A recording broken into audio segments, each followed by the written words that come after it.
Bismillahirrahmanirrahim. Assalamu alaikum. I am Professor Dr. Javed Iqbal Farooqi, and today we will be discussing the management of H. pylori infection. In today's lecture, we shall discuss how to diagnose H. pylori infection, what are the different treatment options for H. pylori infection, how to start treatment for H. pylori infection, and how to monitor the treatment and efficacy of H. pylori infection. Bismillah ar-Rahman ar-Rahim. As said in the intro, today we will be discussing treatment of H. pylori infection in 2026. The learning objectives of today's discussion is we'll understand the practice essentials, the concepts of H. pylori eradication therapies, and rational use of available therapies. To get these three objectives, we shall discuss whom to test, when to test, how to test, which treatment to choose, and how to confirm eradication, and how to minimize resistance and recurrence of H. pylori infection. As usual, a few MCQs as pre-test, and I'll request you to please write down the question and the answer which you consider is the right one. And after the pre-test MCQs, I'll show you the correct answers. So the first MCQ of pre-test is, in high clarithromycin resistance regions, the preferred first-line regime of H. pylori eradication is A. Triple therapy, PPIs, plus clarithromycin, plus amoxicillin for 7 days. Option B, bismuth quadruple therapy for 14 days. Option C, metronidazole monotherapy. Option D, sequential therapy for 7 days. And option E, PPIs plus amoxicillin only. So whichever statement you consider is right, please write MCQ1, and whichever statement you think is right, that one, either A or B or C or D or E. Second MCQ, which patient does not require eradication therapy? Option A, patient with gastric ulcer, patient with mild lymphoma, patient with first degree relative with gastric cancer. Option D, chronic GERD without dyspepsia. And option E, iron deficiency anemia of unclear origin. So for this MCQ2, whichever statement you think is correct, please note it down with you.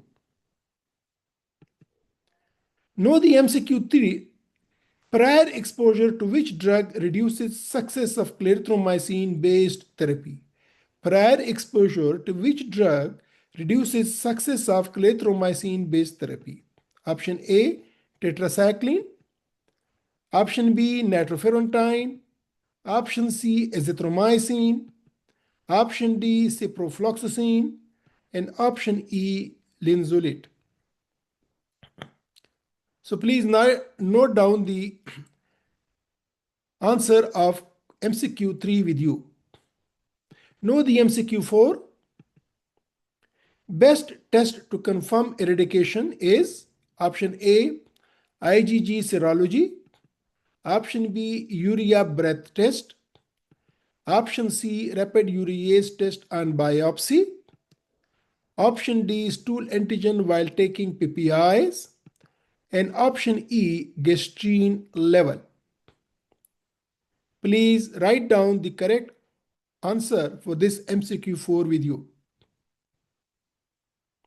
Know the MCQ 5. For eradication testing, PPI should be discontinued for option A 24 hours, option B 3 days, option C 1 week, option D 2 weeks, and option E 6 weeks. Please write down the correct answer for this MCQ 5. Now MCQ 6. Which feature is most predictive of treatment failure? Option A smoking, option B diabetes mellitus, option C previous macrolide exposure, option D age more than 65 years, and option E male gender. Please write down the correct answer which you think is correct against MCQ number 6. Know the MCQ 7.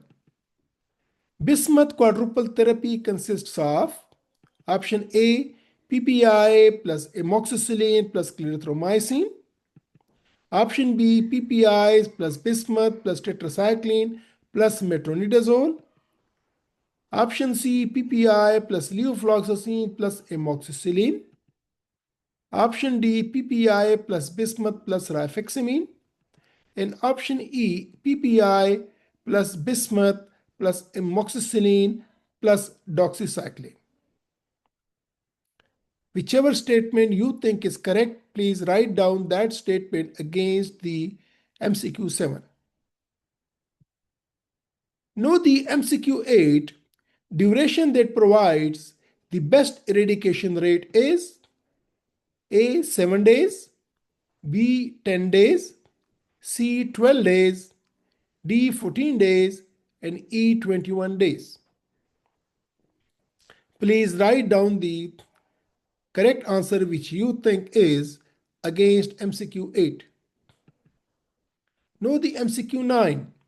Which test is least useful for diagnosing active infection? Which test is least useful for diagnosing H. pylori active infection?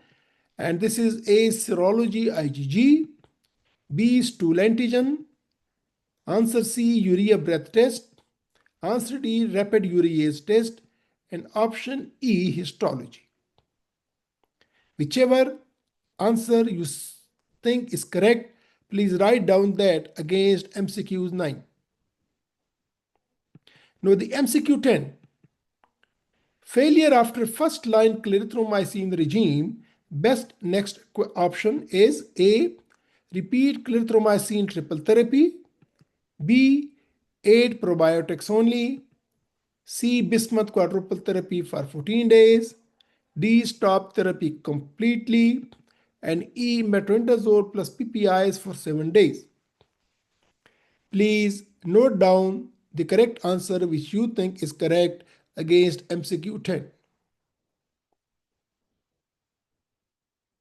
And now I shall be showing you the key of the correct answers for these MCQs.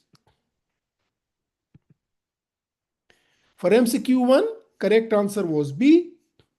For MCQ 2, correct answer is D. For MCQ 3, correct answer is C. For MCQ 4, correct answer is B. For MCQ 5, correct answer is D. For MCQ 6, correct answer is C. For MCQ 7, correct answer is B. For MCQ 8, correct answer is D. For MCQ 9, correct answer is A. For MCQ 10, correct answer is C. Let's start our discussion of H. pylori infection in today's session. I'll share you a case history. A 32 years old female having 2 kids has been on repeated courses of PPIs for chronic dyspepsia.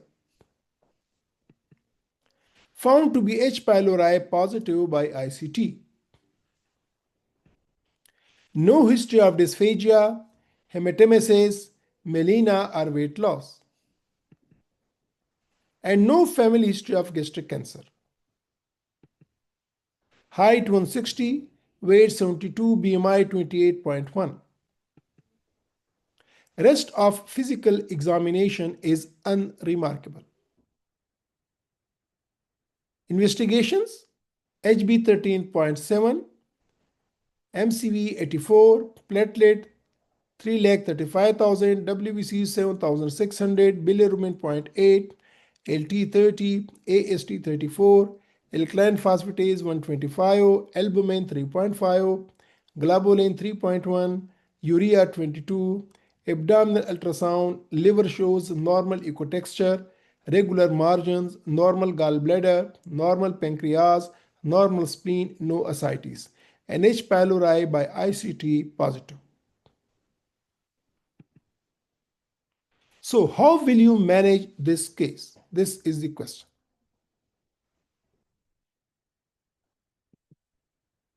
A. H. pylori eradication therapy. You will start her on H. pylori eradication therapy. B. You will do the upper GI endoscopy. C. You will start her on PPIs, the another molecule. D. You will start her on mebeverine. And E. None of the above.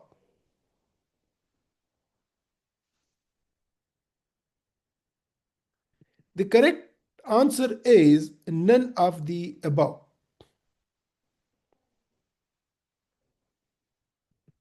So, first, you will confirm H. pylori status by urea breath test or H. pylori stool antigen test. Upper GI endoscopy is not indicated as there are no alarm signs. So you will not start her on H. pylori therapy because it was positive by ICT. You will confirm the active infection by doing urea breath test or H. pylori stool antigen test. How to test for H. pylori? Few words about that. We know the blood tests which may be done by strip and ELISA. These are available in the market. Then urea breath test. Then H. pylori stool antigen. And an endoscopy-based flow test and histopathology. These are the different tests available for us to diagnose, to test the H. pylori infection. We will see which is a useful test and which is not going to be a useful one. We know the H. pylori strip test is done, and this is very common, but believe me, it does not tell you that whether the patient has got active infection or not. And secondly, there are pseudo-positive and pseudo-negative cases. So this is not a sensitive test and even not a specific test. Then comes the H. pylori ELISA test.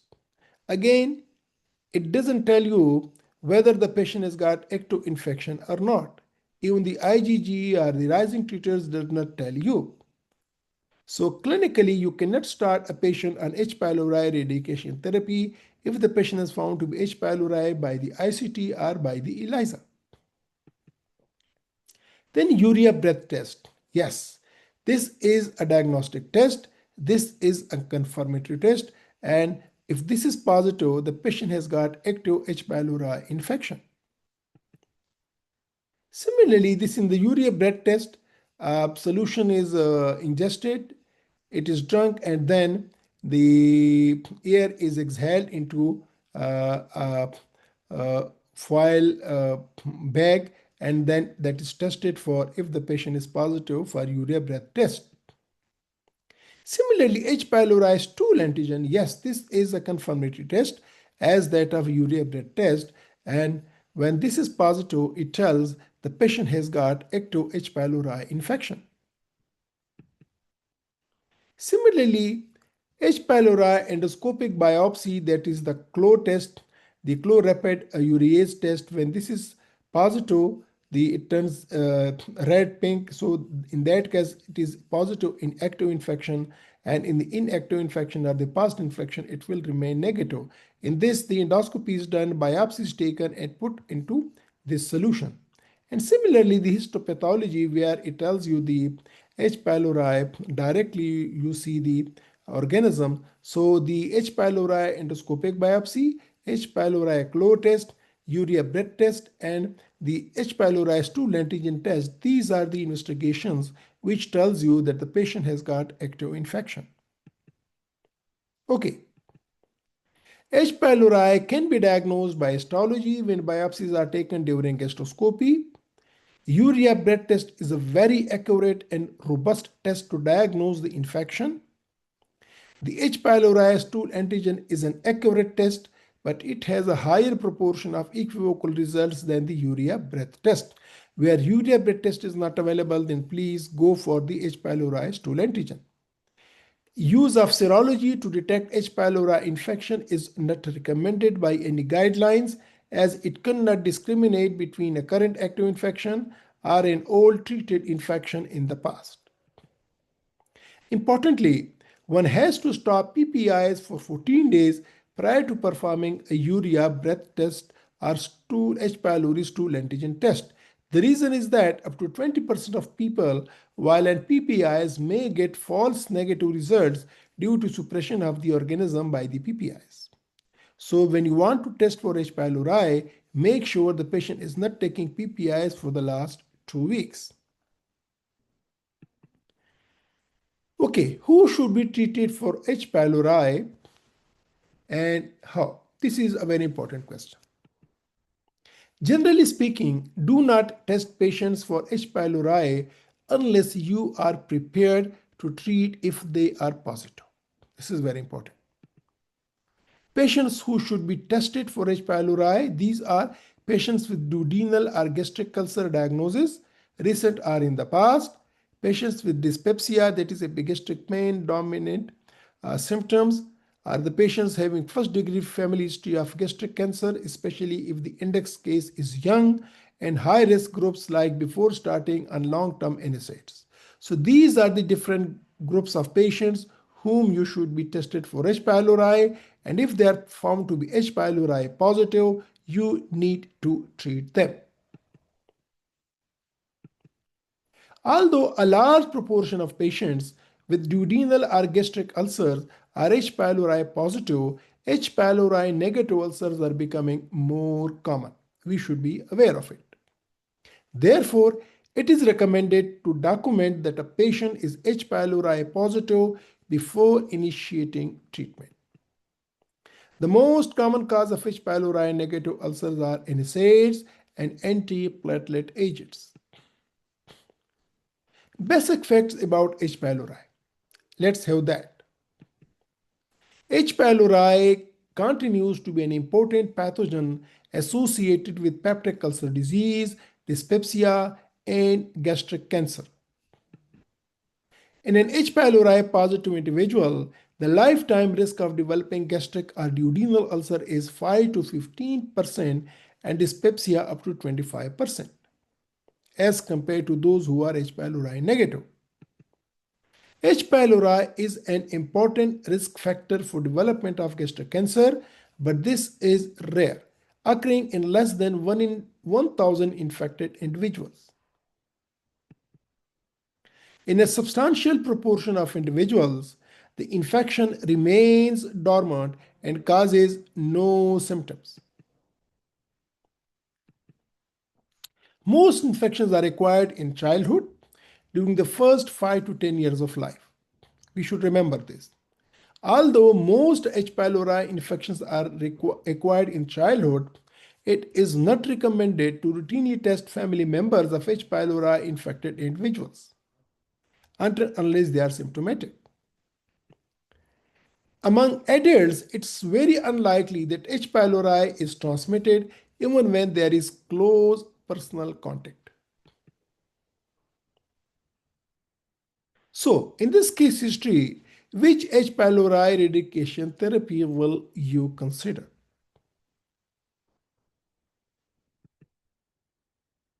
The drugs used in H. pylori treatment, just have an overview. There are PPIs or the PCABs, vonoprazole, then antibiotics, 2 or 3 antibiotics with or without the bismuth. So this is the combination which we give to patients for H. pylori active infection to eradicate that. The PPIs are PCABs antibiotics with maybe 2 or 3 at a time, and bismuth. The duration of H. pylori is 5 to 7 days and 10 to 14 days. These are the two durations of treatment in practice. Overview of H. pylori therapy. Let's have a brief overview of that. For 1 week therapy, we have triple therapy and we have quadruple therapy. And the most commonly used 2 weeks therapy, we have got triple therapy, we have got quadruple therapy, we have got hybrid, dual, and quadruple therapy, we have reverse hybrid, quadruple, and dual therapy, and we have sequential therapy. So different types of therapies are there: 1 week therapies, 2 weeks therapies, and then different ways of giving the medications. So in the coming few minutes, I shall be discussing with you. This slide will remain here as an anchor slide, and we will know what do we mean by 1 week triple therapy, 1 week quadruple therapy, 2 weeks triple therapy, 2 weeks quadruple therapy, 2 weeks hybrid therapy, 2 weeks reverse hybrid therapy, and 2 weeks sequential therapy. So first, we take the examples of triple therapy for 1 week. This is the first therapy, triple therapy for 1 week is PPI standard dose. We give it in BID dose, clarithromycin 500 mg BID dose, and amoxicillin 1000 mg BID dose, and we give this for 1 week. And eradication rate with this 1 week triple therapy is 70 to 75%. Then the second triple therapy for 1 week is PPI standard dose twice a day, clarithromycin 500 mg twice a day, and we replace amoxicillin by metronidazole 400 mg 3 times a day, and this is given for 1 week. And the eradication rate with this 1 week triple therapy is 70 to 75%. Then the third triple therapy of 1 week duration is PPI's standard dose BID, levofloxacin 500 mg OD, and amoxicillin 1000 mg BD for 1 week. And again, the 75 to 80% is the eradication rate with this 1 week triple therapy. Let's have examples of quadruple therapy for 1 week. This comprises PPI's BD dose for 1 week, along with levofloxacin 500 mg once a day for 1 week, amoxicillin 1000 mg BD for 1 week, and tinidazole 500 mg BD for 1 week.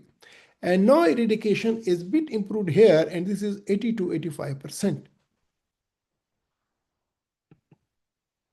Let's come to the 2 weeks therapies, and these are the most commonly used. In the 2 weeks, the first 2 week therapy is the triple therapy, and the first triple therapy is PPIs for 2 weeks, BD dose, first week and second week, clarithromycin 500 mg BD for 2 weeks, and amoxicillin 1000 mg BD for 2 weeks.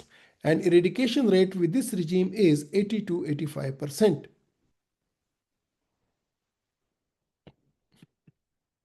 The second triple therapy is PPIs BID for 2 weeks, clarithromycin BID for 2 weeks, and we replace amoxicillin with metronidazole 500 mg 3 times a day for 2 weeks, and eradication rate with this regime is 80 to 85%. Then the third regime of triple therapy is PPIs for 2 weeks, levofloxacin 500 mg once a day for 2 weeks, and amoxicillin 1000 mg BD for 2 weeks, and eradication rate with this regime is 85 to 90%. And remember, this is the first line H. pylori treatment nowadays.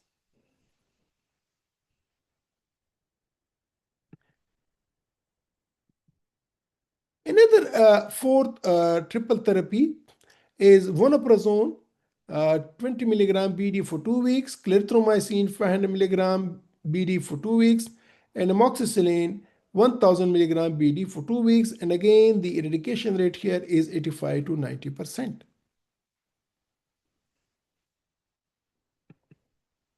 Now coming to the quadruple therapy for 2 weeks, PPIs BD for 2 weeks, clarithromycin 500 mg BD for 2 weeks, amoxicillin 1000 mg BD for 2 weeks, and metronidazole 400 mg 3 times a day for 2 weeks.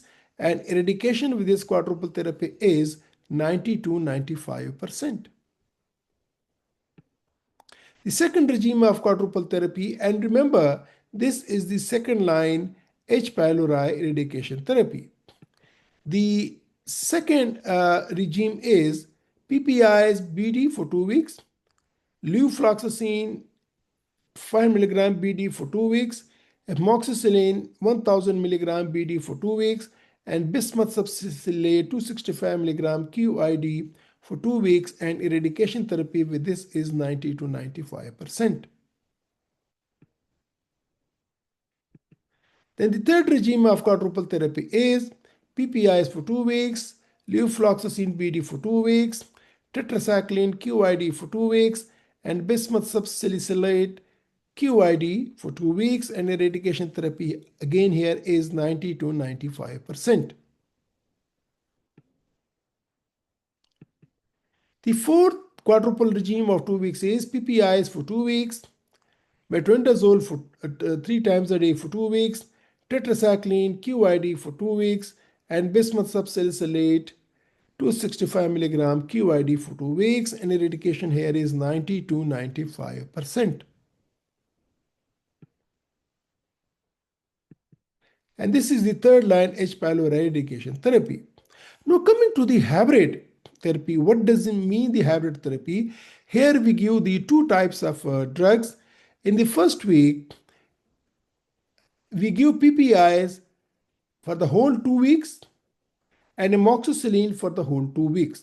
So in the first 2 weeks, it's dual therapy, PPIs and amoxicillin. And the second week, we add clarithromycin 500 mg BD and metronidazole 400 mg TDS for the second week. So that's the reason it is called quadruple. It is quadruple 4 drugs, and the dual quadruple, that in the first week, it's only 2 drugs, the PPIs and amoxicillin. And in the second week, this is the PPI, amoxicillin, along with clarithromycin and metronidazole. Similarly, there is a reversed hybrid quadruple therapy. It means the reversed hybrid is in the first week we give 4 drugs, and the second week we give 2 drugs. And what is this? In the first week you give the PPI, amoxicillin, clarithromycin, and metronidazole.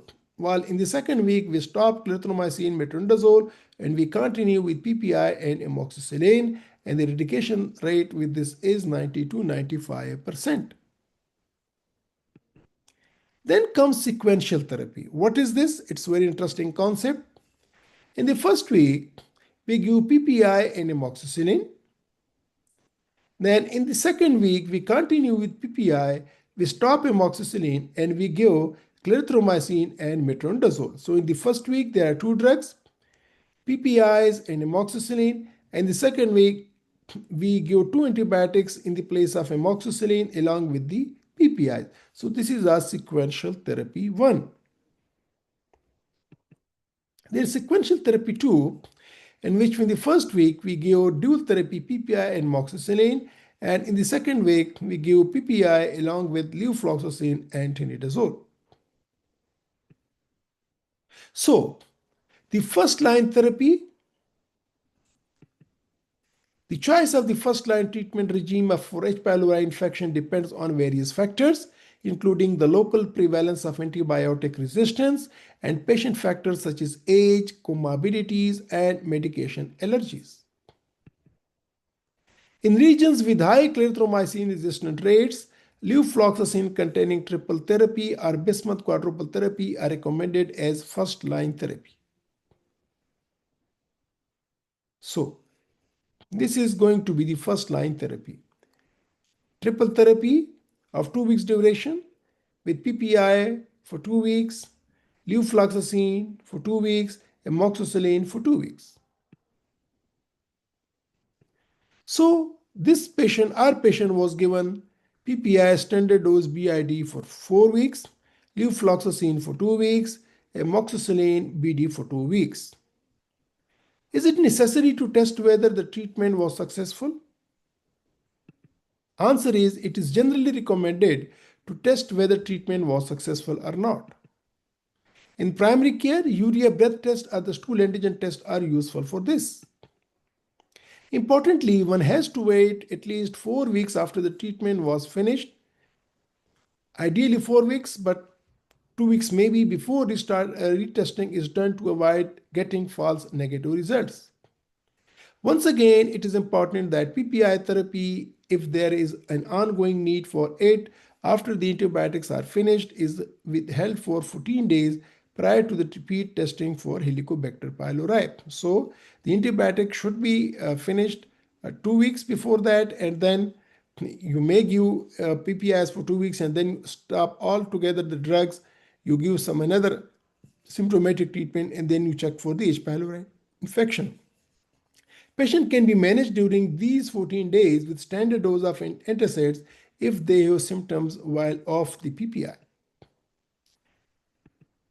If the patient is negative after appropriate testing for cure was done, it is very unlikely such a patient will get reinfected later on. In adults, most patients who are thought to have reinfection, in fact, have a false negative test result in the past. Remember, they usually have recurrence of their original H. pylori strain. Coming to our case history, her urea breath test became positive 4 weeks after the end of PPI. So first line therapy failed here. What will you do now? Consider her for the second line therapy. And the second line therapy should avoid repeating first line regime that were already used and should incorporate at least one different antibiotics. Bismuth-based therapy or levofloxacin containing triple therapy can be used, same regimes as above if not used previously. In a meta-analysis of 115 heterogeneous studies, per protocol analysis showed that quadruple therapies have better cure rate than triple, 83% versus 76%, and 14-day quadruple therapy than 7 days quadruple therapy, 91% versus 81%. So this patient was given the second line therapy, the quadruple one, the PPIs for 2 weeks, clarithromycin for 2 weeks, amoxicillin for 2 weeks, and metronidazole for 2 weeks. She was given PPI, clarithromycin, amoxicillin, and metronidazole. Her urea breath test positive 4 weeks after the end of the PPI. So again, she failed. Second line therapy failed here. What will you do now? Third line or salvage rescue therapy. We will consider her for this. Before initiating third line salvage rescue therapy, send ulcer biopsy specimen for culture and antimicrobial susceptibility testing. This is very, very important if the facility is available. It is essential to avoid antimicrobials that have previously been used. And the preferred treatments for patients who have received a clarithromycin containing first line regime are bismuth quadruple therapy or levofloxacin salvage combination therapy. In general, clarithromycin triple therapy is not recommended for third line salvage or rescue treatment. So the patient was considered for this third line H. pylori eradication therapy. She was given PPI for 4 weeks, metronidazole for 2 weeks, tetracycline for 2 weeks, and bismuth subsalicylate for 2 weeks. Her urea blood test became positive even after the third line therapy. So the third line therapy failed as well. What will you do now? This is the question. Needs to treat further or no need to treat further? Two questions. whether you will further treat her or you will not treat this H. pylori infection. So, not to treat H. pylori any further. This is the question, the answer. In case of persistent failure, if you decide not to treat H. pylori any further, then observe these patients long term. This is very, very important. Especially if there's a family history of gastric cancer or if more severe gastric metaplasia was present on histology. What about adjuvant therapies? Nowadays, these are being prescribed. Probiotics are live microorganisms that can provide health benefits when consumed adequately. Probiotics, mainly Lactobacillus, Saccharomyces boulardii, and Bacillus clausii, have been shown to reduce the side effects of H. pylori eradication therapy and improve the eradication rates. It has been demonstrated that probiotics can effectively enhance the eradication rate of H. pylori and reduce the incidence of antibiotic-associated adverse effects such as diarrhea and abdominal pain. In addition, several H. pylori vaccines are being developed and have shown promising results in preclinical studies. However, further research is needed to determine the safety and efficacy of these non-antibiotic therapies in clinical trials. So, this brings me to the post-test. Again, please write down the answers which you think is correct against the MCQs I shared with you. The first post-test MCQ is, which patient must receive eradication confirmation after therapy? A, with mild dyspepsia age 30, with gastric ulcer, with GERD alone, with asymptomatic positive serology, and with urticaria. Please write down the answer which you think correct against MCQ number 1. MCQ number 2, when performing stool antigen to confirm eradication, which must be avoided? PPIs within 2 weeks, antibiotics within 4 weeks, bismuth within 2 weeks, all of the above, or none of the above.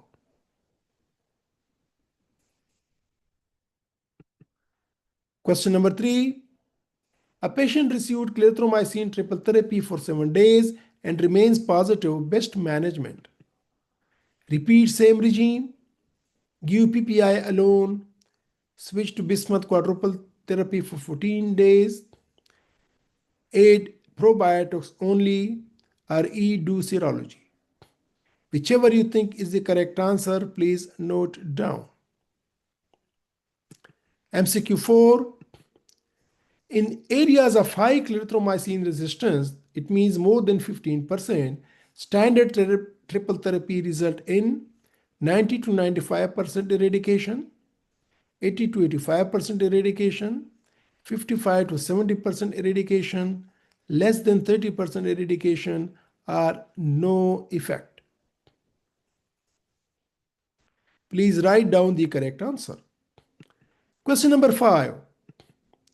For initial treatment in a 45-year-old with dyspepsia and no alarm features, A, immediate endoscopy is required, B, test and treat for H. pylori, C, empiric PPI only, D, clarithromycin empirically, or E, iron studies first.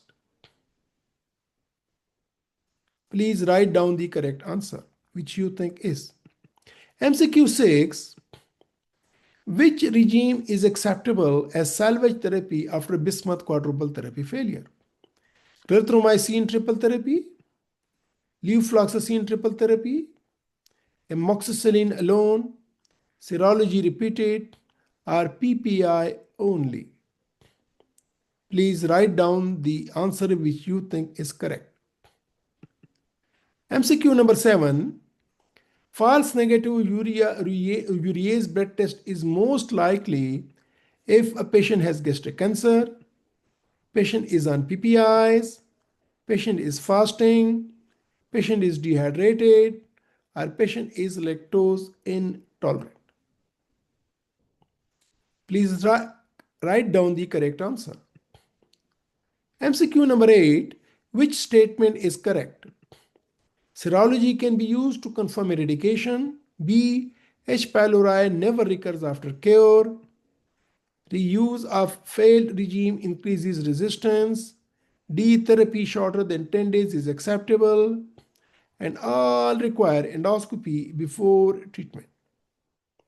Please, whichever statement you think is correct, write down that. MCQ number 9. A 52 years old with mild lymphoma is treated. Next step.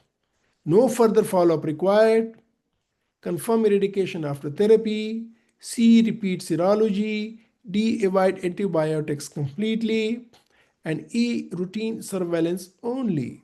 Please write down the correct answer which you think is. Question number 10, the last question. The strongest risk factor for gastric adenocarcinoma is smoking, B. H. pylori infection, C. obesity, D. alcohol, and E. diabetes. Well, now I'll show you the key of the correct answers, and you can match these answers with the one which you have written with yourself. So for MCQ number 1, correct answer B. MCQ number 2, correct answer D. MCQ 3, correct answer C. MCQ 4, correct answer C. MCQ 5, correct answer B. MCQ 6, correct answer B. MCQ 7, correct answer B. MCQ 8, correct answer C. MCQ 9, correct answer B. And MCQ 10, correct answer B. So, dear colleagues, this brings me to the end of today's discussion. I hope in today's discussion, you learned the basics of H. pylori infection, in whom we should check the H. pylori infection, what are the methods or tests available for H. pylori infection. We understood that ELISA and ICT has got no diagnostic role. This is the stool H. pylori antigen or UDF blood test or endoscopy based, flow test or histology which confirms the patient has got active infection. Then we learned that along with the PPIs, 2 to 3 antibiotics are given for the eradication therapy with or without the bismuth, and the duration is 1 week or 2 weeks. The therapies for 1 week is a triple and quadruple, and for 2 weeks again is a triple therapies, the quadruple therapies, then hybrid therapies, quadruple and double and dual and quadruple, and then the sequential therapy. We understood all that, and we understood what is the first line therapy, what is the second line therapy, what is the third line therapy, and if all these therapies fail, how to follow up these patients. I hope in today's discussion we have learned the clinical pearls, the points which we should remember in our everyday clinical practice and managing patients with H. pylori infection. So inshallah, see you in the future with another topic of the gastroenterology and hepatology. Till then, if there are any questions, please you may ask that questions from me in the comment sections on my YouTube channel. You can search for my YouTube channel with my name, the Professor Dr. Javed Iqbal Farooqi, Medicine Made Easy. You can subscribe that, and this video will be available for a reference on that channel as well. So at any time you can answer, share your comments, you can ask any queries in that, and I'll try to answer that. Well, till next lecture, I take permission. Khuda Hafiz, take care.